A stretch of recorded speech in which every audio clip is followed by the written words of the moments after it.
নতুন আরেকটা রেসিপিতে সবাইকে আমন্ত্রণ জানাচ্ছি। আশা করি সঙ্গেই থাকবেন। আসসালামু আলাইকুম। আশা করি সবাই ভালো আছেন। আমি আলহামদুলিল্লাহ ভালো আছি। আজকে খুবই মজার একটা রেসিপি নিয়ে চলে আসলাম। আমরা তো চিচিঙ্গা অনেকে অনেকভাবে রান্না করে খেয়েছি, কিন্তু আজকে চিচিঙ্গা দিয়ে যে রেসিপিটা আপনাদের সাথে শেয়ার করব সেটা কিন্তু খুবই মজার একটা রেসিপি। এখানে আমি 3টা চিচিঙ্গা নিয়েছি। চিচিঙ্গাগুলো ভালো করে ধুয়ে নিয়েছি, তারপর ছোট ছোট কুচি করে কেটে নিয়েছি। যেভাবে ভাজি কাটে ঠিক ওইভাবেই আমি চিচিঙ্গাগুলো কেটে নিয়েছি। আর এখানে আমি 1 কাপ পুরানো নারকেল নিয়েছি, আর হচ্ছে পেঁয়াজ কুচি আর হচ্ছে কাঁচামরিচ কুচি নিয়েছি। এবারে কড়াইতে আমি পরিমাণ মতো সয়াবিন তেল দিয়ে দিলাম। তেলটা একটু গরম হলে এর মধ্যে আমি 2টা তেজপাতা দিয়ে দিলাম।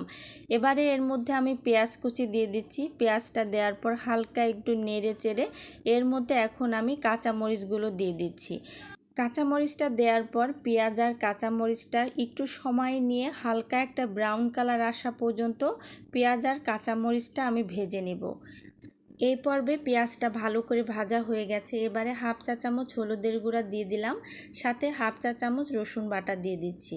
সবগুলো মশলা একসাথে খুব ভালো করে একটু মিশিয়ে মশলাটা কষিয়ে নিতে হবে। হলুদটা এই রান্নাতে না দিলেও চলে, কিন্তু আমি কালার আসার জন্য একটু হলুদ দিয়ে দিয়েছি।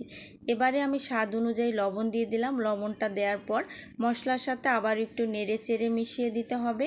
মশলাটা ভালো করে কষানো হয়ে গেলে এর মধ্যে এখন আমি চিচিঙ্গাগুলো দিয়ে দিচ্ছি। এবারে মশলার সাথে চিচিঙ্গাটা খুব ভালো করে নেড়ে চেড়ে মিশিয়ে দিতে হবে। একটু সময় নিয়ে ভালো করে মেশাতে হবে। চিচিঙ্গা থেকে কিন্তু যথেষ্ট পরিমাণ পানি উঠবে, সেই পর্যন্ত অপেক্ষা করতে হবে। এবারে ঢাকনা দিয়ে ঢেকে 5 থেকে 6 মিনিট অপেক্ষা করতে হবে।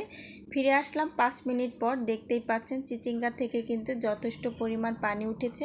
পানিটা শুকানো পর্যন্ত এই রান্নাটা করতে হবে। এবারে আবার একটু নেড়ে চেড়ে দিচ্ছি। নেড়ে চেড়ে দেওয়ার পর আবারও ঢাকনা দিয়ে ঢেকে 3-4 মিনিট রান্না করে নিতে হবে। ফিরে আসলাম 3-4 মিনিট পর। তরকারি থেকে কিন্তু পানিটা অনেকটাই কমে গেছে। আবারও একটু নেড়ে চেড়ে মিশিয়ে দিচ্ছি। যখনই পানিটা কমে আসবে তখনই কিন্তু এই নারকেলটা দিতে হবে। নারকেলটা কিন্তু আগে দেওয়া যাবে না। ঠিক শেষ পর্যায়ে এই নারকেলটা দিয়ে আবারও চিচিঙ্গার সাথে খুব ভালো করে নেড়ে চেড়ে মিশিয়ে দিতে হবে। এবারে কিন্তু একটু বারে বারে তরকারিটা নাড়াচাড়া দিতে হবে, যাতে নিচ থেকে লেগে না যায়। আর নিচ থেকে লেগে গেলে কিন্তু এই তরকারিটা খেতে ভালো লাগবে না। যতক্ষণ চিচিঙ্গাতে পানি থাকবে ততক্ষণ কিন্তু নাড়াচাড়া করতে হবে। একটু সময় নিয়ে এই ভাজিটা ভাজতে হবে। একটু সময় নিয়ে আস্তে আস্তে ভাজলে তরকারিটা কিন্তু ভীষণ মজার হয়। ভাজতে ভাজতে দেখবেন যখন সুন্দর একটা কালার চলে আসছে এবং তরকারিতে যখন তেল উঠে গেছে তখনই ভাববেন তরকারিটা হয়ে গেছে। দেখতে পাচ্ছেন তরকারিটা কিন্তু সুন্দর কালার হয়েছে। এবারে ভাজির মধ্যে থেকে আমি তেজপাতা 2টা তুলে নিলাম। আবারও একটু নেড়ে চেড়ে এবারে আমি তরকারিটা চুলা থেকে নামিয়ে নিচ্ছি। দেখতেই পাচ্ছেন সুন্দর একটা কালার হয়েছে, আর গরম গরম ভাতের সাথে খেতে তো অসম্ভব মজা লাগে। একবার হলো বাসায় ট্রাই করে দেখবেন, আশা করি খুবই ভালো লাগবে। বাসার সবাই কিন্তু খুবই পছন্দ করবে।